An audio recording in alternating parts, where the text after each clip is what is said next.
नादब्रह्मा idli centre आहे मित्रांनो. या एक महेश बेडेकर यांचं आहे इडली सेंटर आणि 10 रुपये दिल्ली.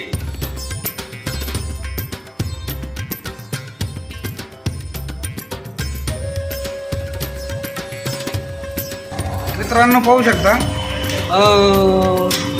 इडली आणि हा मेदू वडा पाहून तर तोंडाला लगेच पाणी सुटायला लागलं. परंतु बघू खाल्ल्यानंतर याची टेस्ट आपल्याला कळणार आहे. बघूया.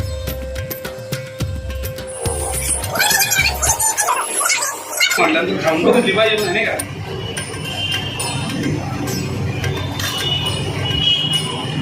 एक नंबर आहे. आणि याच्याबरोबर ही मला वाटतं नारळाची चटणी पण आहे. वा एक नंबर टेस्ट आहे. म्हणजे 10 रुपये गेले तर त्या 10 रुपयाचं काहीतरी चीज झालं वाटलं. काही टेस्ट वगैरे आहे. मित्रांनो कधी जर आले ना निश्चित संघटनेला जर आले स्टँडच्या जवळच काहीतरी